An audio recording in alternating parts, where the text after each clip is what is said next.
Kia ora, everybody. Thank you very much to Rosetta and to the amazing crew for that all ages kōrero. I'm a big all ages space nerd fan, so I loved listening to that. And rolling straight into kind of a conversation about growing your audiences now. Just a general show of hands before we get started. Who in this room makes music? Yeah, mean. And who in this room is kind of doing the other parts of the mahi, so like behind the scenes or, yeah, nice, awesome. Okay, cool. So like a different perspective. Is there anyone in this room kind of from a journalism perspective? Yeah, wicked. Okay, nice. Thanks. It's good to know who's sitting here. Kia ora, my name's Rachel. I work at the New Zealand Music Commission, Te Reo Reka or Aotearoa. I used to work at BFM. I still hang out there all the time. And I've got a very stacked as group of awesome folks to introduce you to today. We've got the wonderful Deva Mahal. Big paki paki for Deva, please. We've got the incomparable Lady Six. We've got the electric Mikeyy Two Eyes. And we've got the wonderful Duncan Greive. So we've got three artists here who can talk to their experiences of developing their audiences here in Aotearoa. And then we've got Duncan here talking about Lume, which is a new music platform, which I'm very excited to kind of get into the weeds on. But let's start with the basic question for you three who get up on the stage and perform. Casting your minds back, who was the first audience or that you had come along to your shows when you started making music? Who was that first audience for you? Who was in the crowd? Where was it? What was it looking like? Mikeyy? For me, I actually used to be a rapper in another life, and it was like community centers. I did like YMCA gigs. Young people that love music and a lot of music makers. And that's changed a lot now, but I do miss those days. It was really cool hearing the all ages talk because it's such an important staple in our scene. So, yeah. Were the people coming to those shows mostly people you knew at that time, or was it friends of friends? Or how did that come? It's like how many of your friends can you Instagram DM in a week? And yeah. So that was kind of your first audiences, those people you know. Lady, what about you? Yeah, mine was the same. Started out in youth centres, even like church, going back to when I was a kid. So it was always just family and friends that were the first original audience, and where I kind of I think, got my chops, Yeah. I didn't have the church upbringing. I started singing in front of crowds with my dad, actually, when I was really little. So my first audiences were like festivals and different places. So yeah. Did you ever find that overwhelming when you were little, or because you were with your dad, it was fine? No, I didn't find it overwhelming because it was like normal for me. So for me, it was exciting. I found it really fun to do that. Yeah. And Duncan, I'm going to ask you from the other perspective, when can you first remember being an audience for some music? What are some of those formative spaces or gigs or scenes that you were showing up to? It's an interesting question. Like the very first show I ever went to was a really weird situation where there was like a promoter in my class. I grew up in London, and there was this like R&B singer, Alexander O'Neill, in the like late 80s, who did a show at the Brixton Academy, and they needed some kids to get on stage for him to sing to. And I was like, this is real buzzy. And then it was probably 10 years before I went to a show independently, and it was honestly it was just like that all ages kind of scene that you're describing, and kind of early kind of punk and indie shows around Auckland, and it just got its hooks in, and that was that. I did have a vested sort of interest in this question because I hoped and suspected that you might all say it was friends, it was family, it was these spaces where you already knew people coming in as the audience. And I wanted to ask you all, at what point did you notice or realise that it wasn't just your friends? And do you remember how that happened? Was it something for you where you brought those people into that space, or did they start showing up? Mikeyy, do you know? Yeah, a couple years ago, I played a gig where, for the first time ever, I looked out in the crowd and I didn't know anyone. And it was such a strong, whoa, okay, this is different now. Because when it was all my best friends in the front row, it felt so safe. And very quickly I realized not only do I not know these people, but also like they know me, they're invested, they know some of the songs, some of the transitions come on, and they've clearly seen it online. And it's a great feeling, but it is a bit scary sometimes. What was that gig? What was that event? Oh, it was a club show. I think it was at B Space in Wellington. And yeah, just very like strong. And ever since then, it hasn't really been my friends, which is kind of sad, but also great because it's moving in the right way. But yeah. How about for you two? Deva, lady? What do you remember? Do you remember?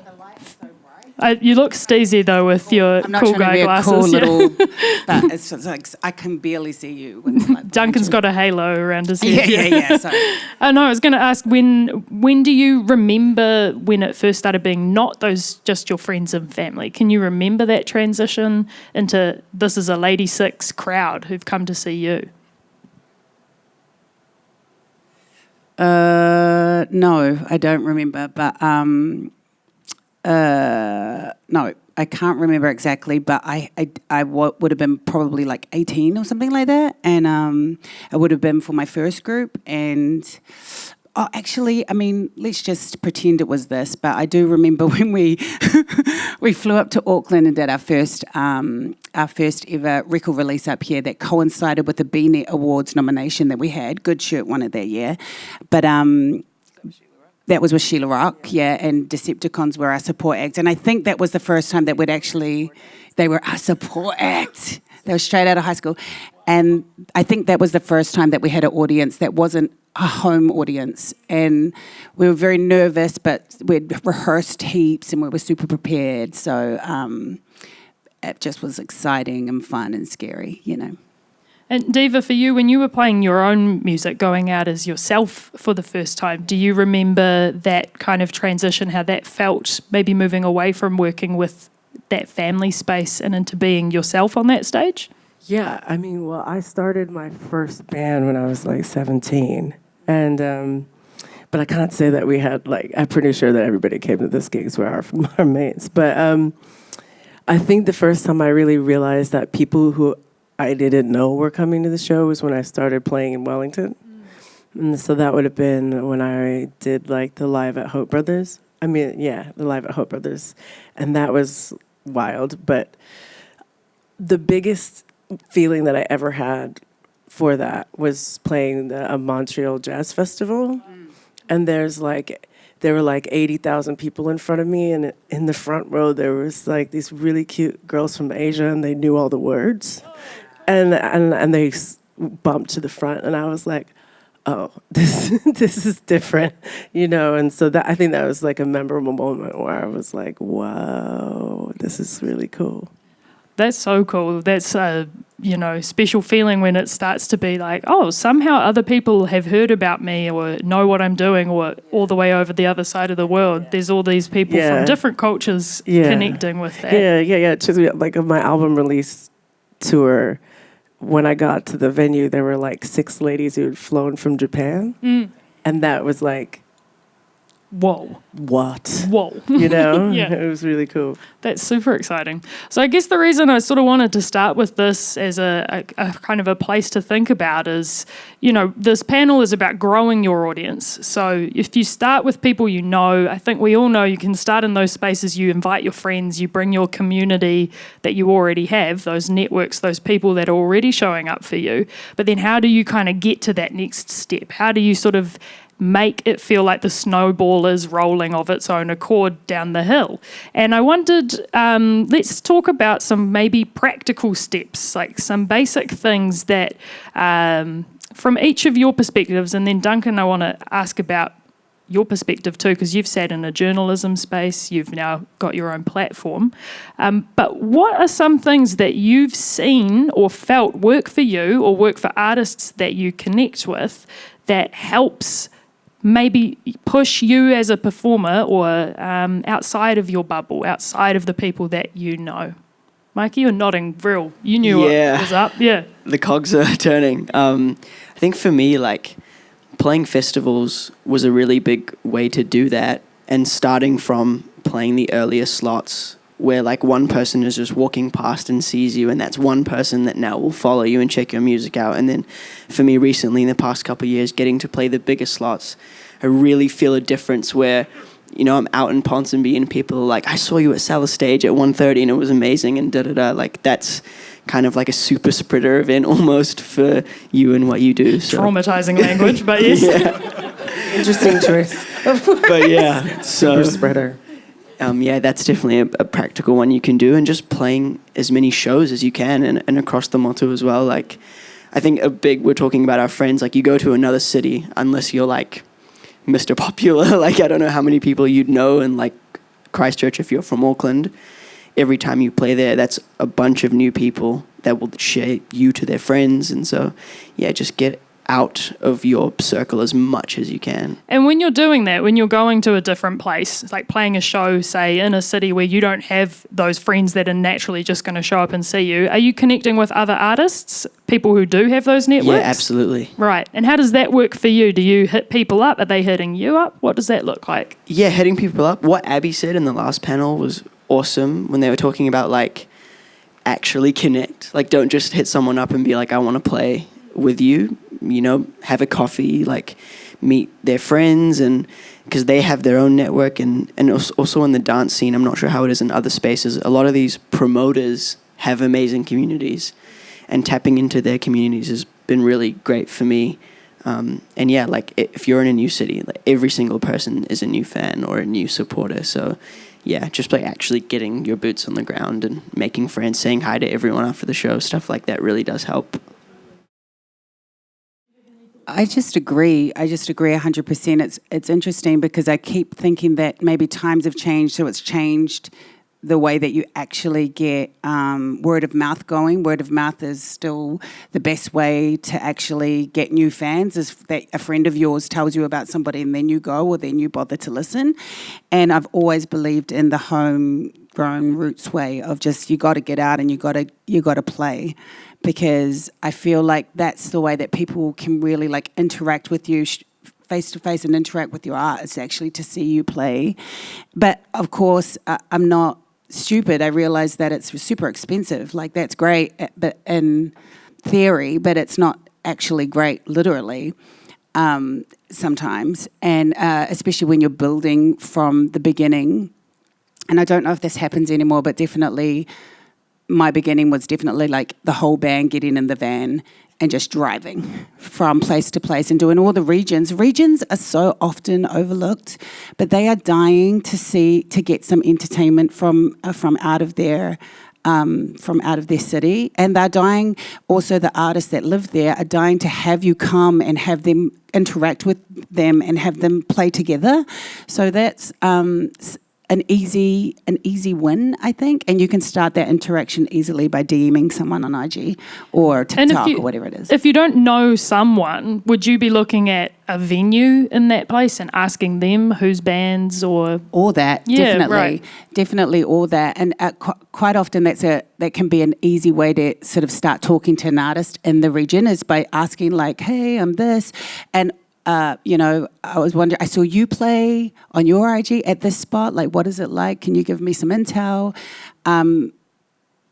It's always an easy way to get in with somebody if you're asking them for them to drop some knowledge on you, because people love to give in that way. You know, you're actually giving them a gift of being able to share some knowledge, and that always feels good for the giver, and you obviously, because you get that information. Did you have anything to add, Deva? Well, I think that they're totally on point, but I would also just add that I feel like in this day and age, with the kind of marketplace that we're living in, it's so important to figure out how to curate your own loyal following. And so, like, that deep connection of authentic connection from like the very start to finish. So when you're reaching out to people and engaging with people that you want to kind of connect to, maybe collaborate with or expand, like see if they're interested in sharing what they have with you, or they see like a connection. You're looking for someone who's already looking for you. You know what I mean? You're trying to find the people that see you, and then that authentic connection leads to more, because then people will be like, hey, this is my homie, this person's amazing, like I really dig this vibe, you should, people will start trying to figure out where they can fit and where they can help out for the most part. And then the next step for you then is to hold on to all of those relationships as best as you can, and then start to grow your own personalized audience that is there for whoever you are and whatever you're putting out. Totally. There is a nice natural segue here to talking about Lume, I think, Duncan. Do you want to explain to us, first of all, what is Lume? What are we talking about? New music platform? Are you calling it that? What is this world that you've been building at the moment? Yeah, no, thank you, Rachel. I guess this, and I should say that we haven't actually kind of publicly announced it yet. So this is my first time talking about it, and it'll be later this month that we kind of go public with it. But Lume is an app and a platform that, I guess it's sort of, it came from a place, I think it's important to sort of start from there in a way, of just looking at the way that Spotify in particular and music streaming in general had evolved sort of away from album-centric listening towards songs, playlists, algorithmic presentation, obliterated geography and scenes, and a lot of the stuff which was really powerfully, resonant with music when I came up. And so...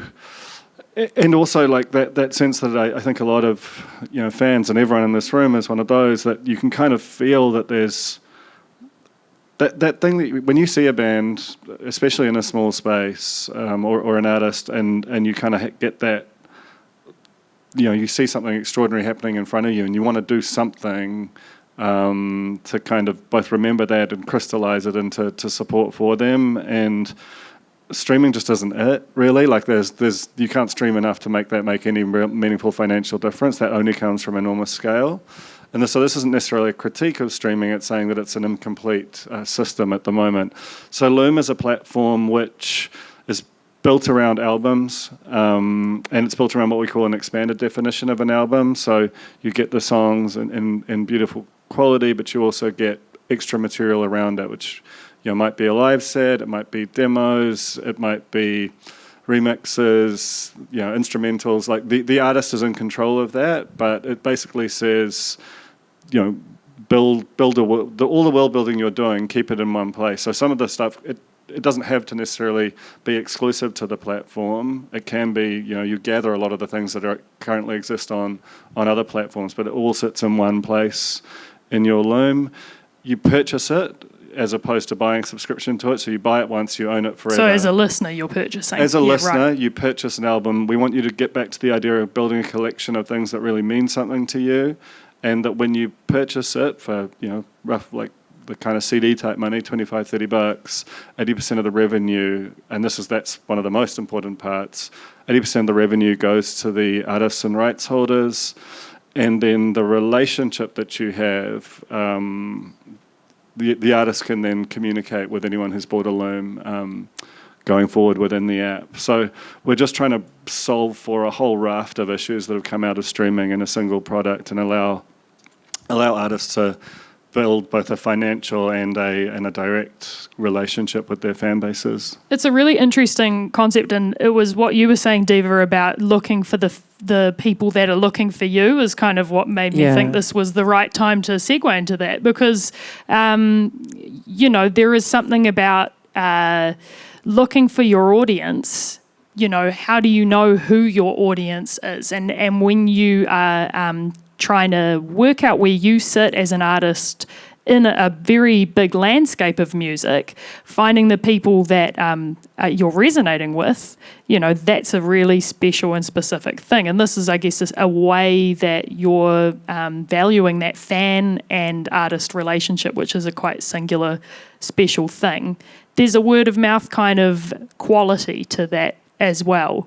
One thing I wanted to ask, just going back kind of into artist world a little bit here, is When you've made some new fans, when you've got a new audience, when you feel like you've suddenly stepped outside of that initial space when you're starting out, how do you maintain that? How do you keep that going? How do you keep that connection up? I think for me, and I feel like we were always going to go here, but like with social media, like I think once you have people watching, like you're saying, you're looking for the people that are looking for you. And once they're looking, you really have to like feed them almost and just, you know, engage with them, make them enjoy what you're doing.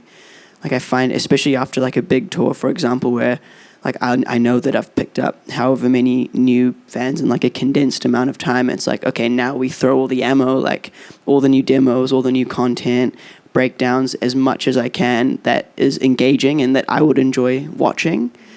And I really find that in those times is when people are the most excited about new music and new remixes, anything. So yeah, keeping them engaged online is the best way to do it when they're not right in front of you. And for you particularly, like what works for you? Do you try everything, or have you found something that you're like, this is a way I like working that seems to connect with other people? And have you found that pocket for yourself? Oh, absolutely not. Like Diaz, my manager in there, I call them with a new existential crisis like every week. Like I'm gonna make it all vertical now. Nope, it's too long, it's too short. It's always figuring out and also reacting to what trends are, not necessarily like copying trends, but just trying to fit in who you are with what's working, which is a crazy new thing we have to do as musicians. But yeah.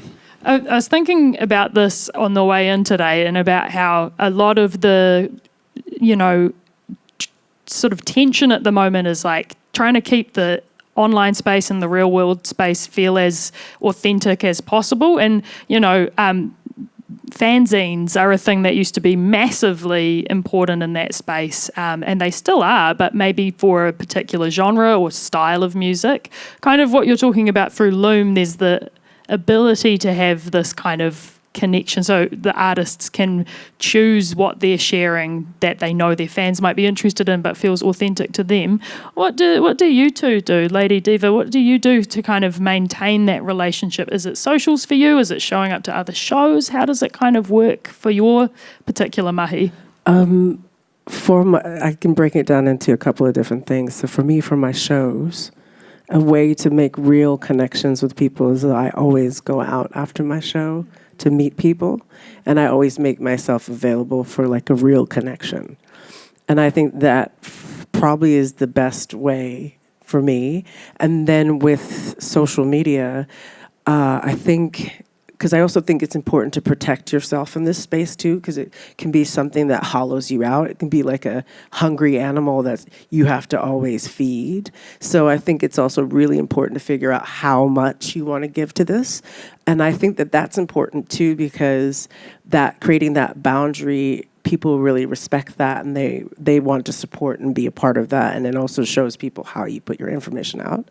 But I think that when people are engaging with you and commenting on your posts and liking things, it's important to reply to them, you know what I mean? To respond to people and be like, thank you so much. And try to find the best way possible to make those responses feel like be authentic, you know what I mean? And I feel like people can sniff it out when you're being too desperate. I think people can sniff it out when you're being insincere. So I think sincerity in those spaces is really important. And then I think that also, like what you said, is just like paying attention to what people are really responding well to, and then figuring out how to authentically recreate more experiences like that, so you're not just regurgitating the same thing. Unfortunately, it is like 3 people's jobs to do this, but there are ways to just break it down. And if you think about it in terms of like a full calendar, like a wall calendar, and you're like, okay, this day on this month, I'm going to do like 45 content videos. And then you would strategically plan them throughout the month and then make room for a couple of like surprises throughout the time, so you also don't exhaust yourself. But yeah, that's what I would say. I think social media is really important, but I think it's also really important to not like give into that totally and figure out how to hold authentic. Use listeners. it as a tool. Yeah. Yeah, totally. Lady, did you have any thoughts on that, or? Not really, honestly. I find social media quite hard personally. I think it's just probably my era, my generation. So my tact is always just to be as authentic as I can, and similar to you and similar to what you're saying, to strategize around things that you're actually doing out there in the world, sort of strategize that you're going to like follow it up with like A, B, and C after that, and continue sort of, I guess, engaging with those that actually saw you in real life. That's kind of my shtick, is just gigging. I've just always gigged. And for me, I think, I've always been very like music led. So meaning like if you put all your focus in on your music, and you put all your focus in on rehearsing your live show, I mean, I don't know. And that could just be like specific to me, but I just feel like if you've got these in the bag as like tools that you can whip out at any point, like this is my jam, this is my song, and you believe in it and you think it's the best that you could possibly have done, I do have this sense that they will find you, your audience around the world will find you. And then the next thing, for social media, is to ensure that there's that access to it. I guess Lume is what you are saying is what like a wants to be Substack. another. Yeah. Yeah. Yeah.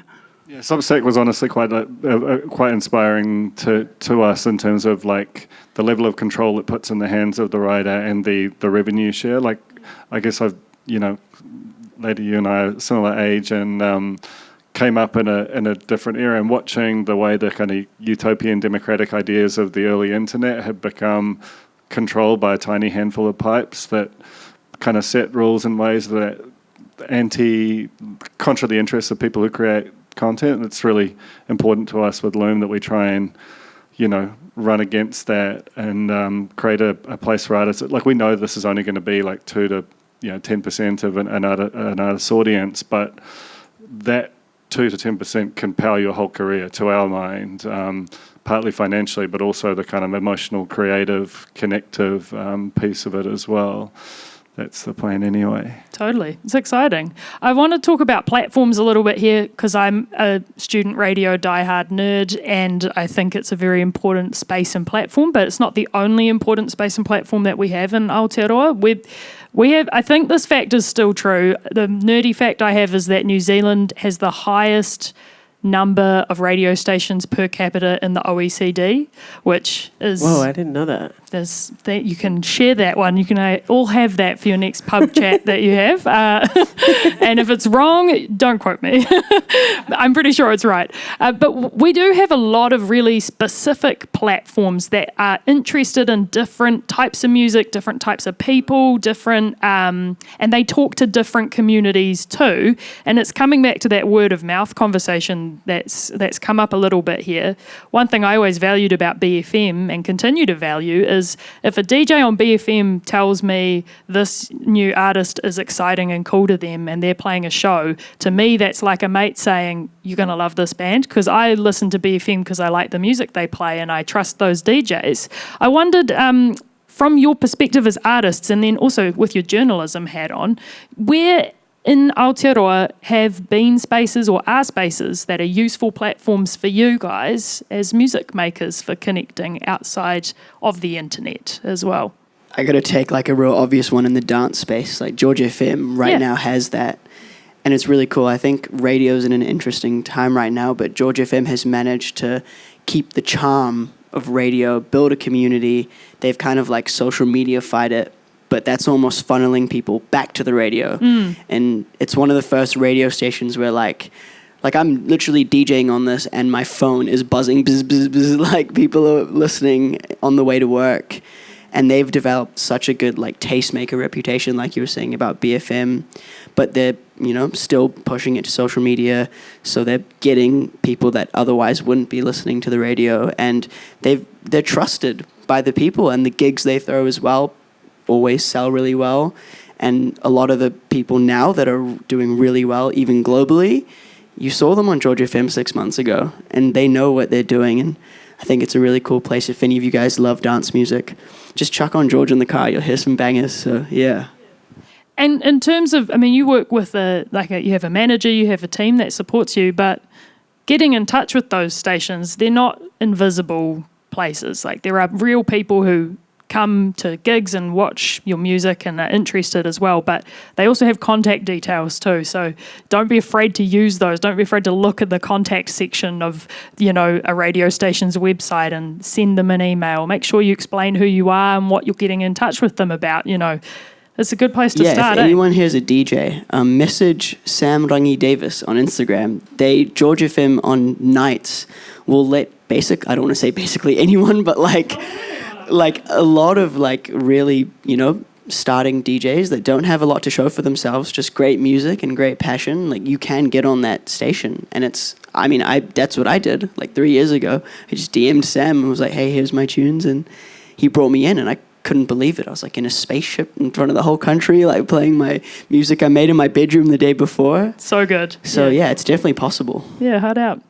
Deva lady, what have been some platforms or are some platforms that useful for you, or maybe where you also get your recommendations of new music and stuff? What are you kind of connecting with in Aotearoa? So in Aotearoa, I'm a diehard Radioactive fan. Big ups, Wellies. Hey, Welly.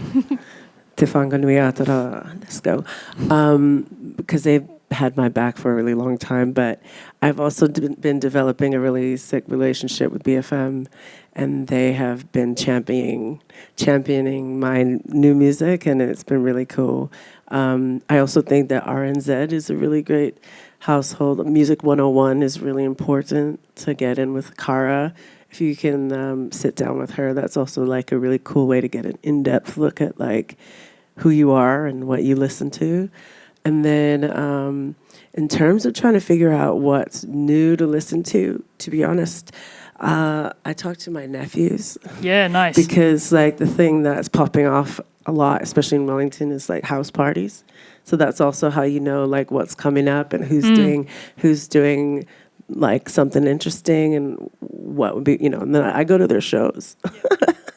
And I'm the auntie who's cool. But if you came to my house party, Dave, I'd be so happy. Hey, listen, we should be doing, I had this idea the other day, actually. It might have been yesterday, I can't remember. But I think that house parties really need to come back. I think people really need to start throwing, this is right? Big Okay, yes see, from the crowd, I'm getting the toltoko. So it's that's what, I think that's also something that's really coming and it isn't really talked about too much. And they're so awesome. They show up, they pay to get in, they have a band line up, the bands get paid, everybody has a good time, and it's not crazy, especially since people aren't drinking so much. So yeah, I think that's also a really cool way to learn about what's going on. Yeah, totally. Lady, how about for you? I agree, radio stations, and it could be any radio station, depends on what genre you are. Yeah, totally. So what I really love about student radio is how they have different sections of music, different shows for different sections of music, and just ensuring that you can get a hold of whoever is running whatever show and showing them their music depending on, just aligning yourself with the right shows. I think that's really important. Because the thing that they don't tell us is that they're looking for us. They need us. These people that are running, the producers of the shows and also just, the show hosts, they actually want to know what's next. What are you guys making out there in the community? They're dying to know. They're dying to share. So hollering at them is a really good idea. And then also, any journalist that takes an interest in you just on the side, DMs you or whatever, make friends with them. I think it's, I'm not trying to say you have to be friends with all journalists, but it really helps if you have a journalist fan, because they have access to writing up really cool things about you in places that you're not, and people discover you that way. I also want to say live, go to shows. I started out my career really just going to all the clubs and harassing the DJs to give me the microphone so that I could drunkenly rap over their beats. That is my actual history. Yeah. I would love it if you did that at one of my gigs. Please do that. I never do that anymore because then people started pulling out their phones and I'm like, ooh. That was a messy night that needed to just be no video. No evidence. Yeah, so now that the video's here, she does not do that anymore. But I know many stories of musicians that just turned up with their instrument. I mean, I'm thinking of Joe, but turned up with their instrument, stood on the side of the stage while the band played and was like, please, I'm here, I brought my trombone, like, let me go, you know, and it works. This real life, like, interaction thing truly does work. Turning up to someone's gig, it's such an honor when you turn up to our gig and you tell us that you're a diehard fan and you've got these tracks, and like that kind of interaction, like whether, I'm not trying to say it's a make or break, but it definitely helps. And I know it's hard because I'm an introvert. And, you know, these kinds of things are not easy to do. But if you love it and you're there anyway, why not? You know what I mean? Like, that was, yeah. So that's what I'd say. That's awesome. I would also just add another space that doesn't get talked about enough in like mainstream spaces, and I would say that's the Maori and Pacifica radio stations. Hard out. They like ride. Iwi stations. The Iwi radios ride hard, and they show up. They interview. They playlist you. They give you mad love, and I just wanted to just say that I personally receive a lot of support. Totally. In that Agree. space. And in Oz too. Yeah. And in Oz too, if you're ever trying to make that Yeah. your way over there, Yeah. Iwi stations are really good Yeah. over there too, or Indigenous stations. First Nation, yeah. I also just got one more, and like it's TikTok.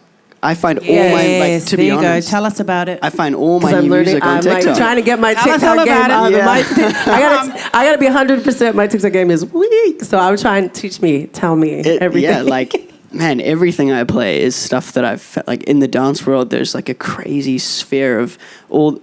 I think in dance music specifically, like you go to see a DJ because they're playing records that you couldn't hear anywhere else. And now there's a culture where there's a song, let's say it's unreleased, and it's like a really good song. Everyone loves it, and everyone has their hands in the air, and everyone films it, and they put it on TikTok, and everyone goes, what is this record? What's it called? Oh, it's just called ID, because we don't know who it's by. And then there's a rat race, and everyone in the world is trying to figure out who made this and cross-reference from other YouTube videos. And that's like the way right now to have a big dance moment. And a lot of Kiwis have had that. Like local Kiwis that have just posted their music out, who don't have many followers, put it on TikTok.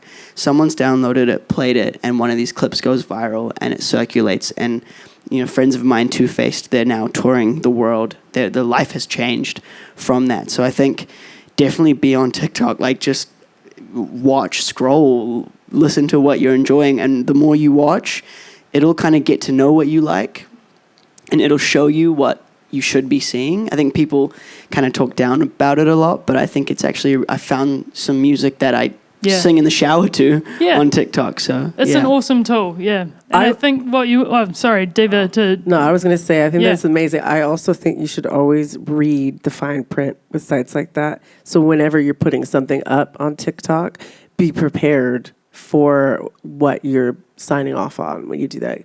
Because there are some interesting things that are not necessarily in support of the artists that are on those platforms, but it's so right. I've seen how that can totally change somebody's life overnight. But before you put something like that up there, make sure that it's like you've registered it and everything is like set up so that you know that is yours, and you know, don't just throw stuff up there willy-nilly.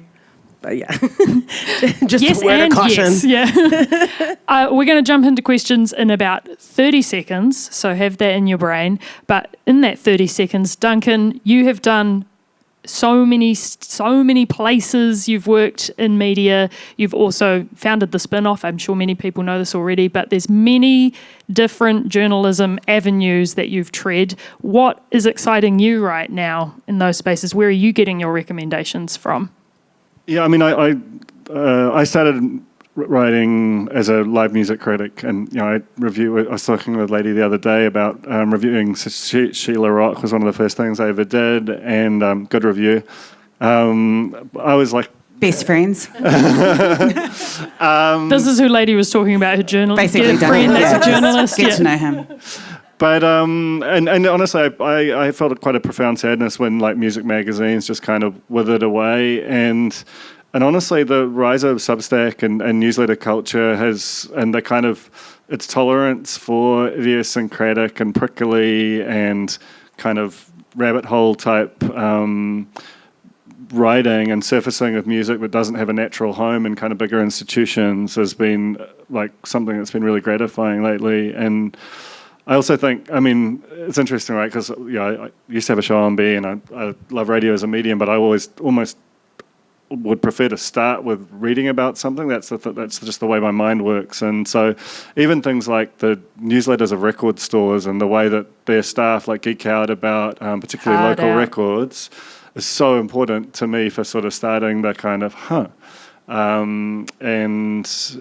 so that as far as kind of opening the door like a little crack to kind of find a new thing. And honestly, like all of you said, live shows, especially where you're not actually going to see that artist, but it's whether it's a support band or a showcase or something like that, and there's something you just never saw coming, just opens up right in front of you. That's the best moment you ever have in your life. Hard out. I think we've got time for a couple of questions. We do love to talk up here. So one down here, Hui Ming's hands up.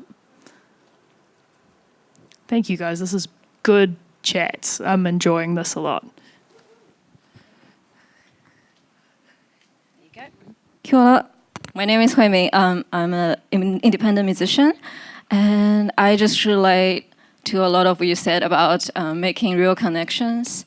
And I'm also an introvert, so it gets very exhausting. Hey, I see you. Yes. I always thought like when you get bigger, you don't need to show up as much on social media, or you don't need to talk to your audience as much as shows. I always thought you could just get promoters to do it. So I'm just wondering, like, what do you all think of this? Is it still very necessary to talk to your audience after shows, talk to your fans? Yes, I would say that that's unequivocally the case, that it is really important.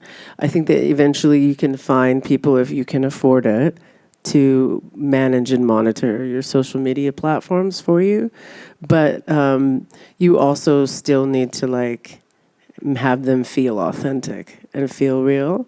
Well, I guess, I don't know if it's have to, because I guess we're in the AI world, right? So there's like AI out there just like running game on human flesh and blood human beings. But since you are an independent human being, I would say that, yeah, my answer to that would be yes. Thank you. One more question, I reckon. Yes. Okay, Duncan, I have a question for you. So I studied journalism and radio at university, and I was just wondering, how do you reach out to small artists who either don't have social media or are very inactive on social media? Honestly, we've been doing so much that my colleague Justin and I is down the back. But that's been the first kind of 3 months of the year for us. Has been reaching out to a ton of artists, and surprisingly difficult. Like, if I was to give one piece of advice to artists, is like, yes, I know that like Instagram DMs are a great way for artists to communicate with one another, but I quit social media cold turkey 5 years ago, and that's kind of like a pain in the ass, but it was just what was necessary for me. And I think there are a lot of people for whom just like an email address is, that's a kind of a platform agnostic way of communicating. And I would strongly recommend that if there's just a way of having even if it's in like an Instagram bio or something, just have an email address. That would be my advice to artists, if they want to be contacted, that is. Maybe they don't. Which is not necessarily a great answer to your question. The answer is sometimes it's really hard, but I think for the most part, if you haven't kind of ostracized yourself from society like me, probably just DM them. Maybe you guys would be a better place to answer that than me. I think that was a good answer. Check your emails and your DMs is the short version. Or go to their show maybe and just try to talk to them after. Yeah, totally.